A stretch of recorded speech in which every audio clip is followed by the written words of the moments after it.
Hello everybody and welcome to the Boxing Locker. I am Matt Goddard, former professional boxer and our boxing coach. And today I'm going to tell you why I think boxing is in decline and why, as a boxing fan, I'm disappointed in a sport that I love.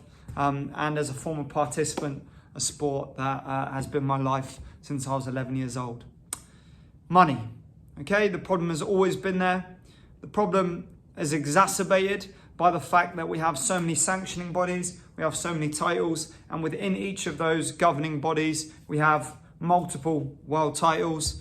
And whilst it's great for helping fighters to make money, for helping fighters to build their name, develop their profile, and give them a kind of springboard onto the bigger fights, what it does is it diminishes the value of the primary title. It diminishes the value of the belt. It diminishes the value of the fights, and it makes it a lot easier for these guys to avoid each other, or for their promotional teams to avoid making the fights that we want to see. Okay, so talking about fights like Fury Joshua, fights like Joshua Wilder, Fury Usyk. I mean, Usyk hasn't avoided anyone, so you can't say that about him. Tank Davis versus basically anyone in the division. Ryan Garcia versus basically anyone in the division. That whole lightweight scene is a debacle. The Charlo brothers in with some bigger names. David Benavidez being avoided like the plague. There's just innumerable cases of this happening where promotional barriers, where network barriers, where the money talks. And if guys can take an easier fight for the same amount of money, they don't challenge themselves. And the problem with it is it ruins their legacy. It ruins the fans' perception of the sport. You don't see the best against the best. You don't see young up-and-coming fighters challenged because they don't want to sacrifice that O, because they know they need it to get to 30-0 before they actually get a chance at boxing anyone worthwhile. And it's disappointing.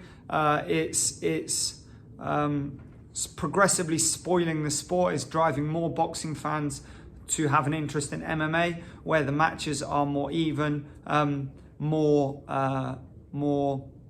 balanced and more considered with regards to experience and excitement, as opposed to just a case of making easy fights for the guy who's unbeaten so you keep building up their name. And to be honest with you, I'm fed up with the talk of purses. I'm fed up with the promoters being on TV all the time, doing everything but promoting their fighter.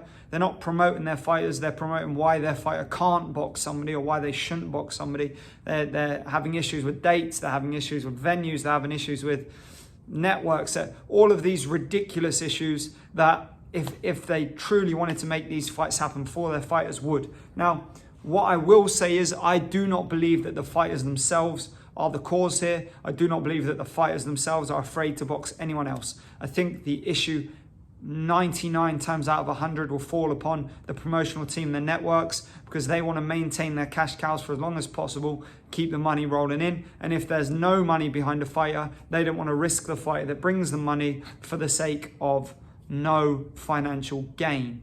It's a miserable place for the sport to be in. Errol Spence and Terence Crawford is the perfect example of this. We keep getting teased with it. It keeps falling through for God knows what reason. And then both guys end up fighting subpar opponents. That's not to say David Avanesian isn't a good opponent, but he's subpar when you consider the level of Terence Crawford, the level of Errol Spence, the level of David Avanesian. Who, by the way, I really like. Great fighter, good European level, fringe world level contender, is not ever going to beat Terence Crawford in a million years. So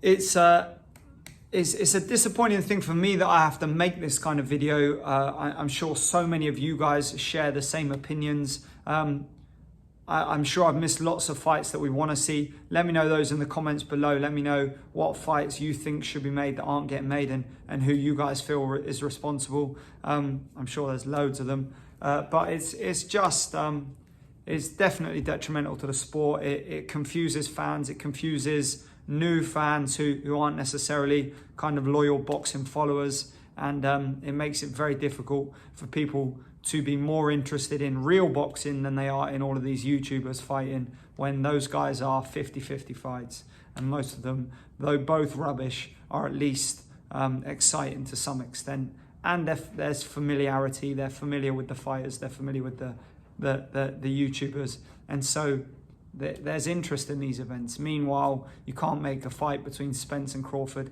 even though they're the two biggest names in the division, and they have been for the last 5 years. What can you say about it? So, as I said, let me know your thoughts in the comments below. Don't forget to like, subscribe, all that good stuff, and have a wicked day. Thanks, everybody.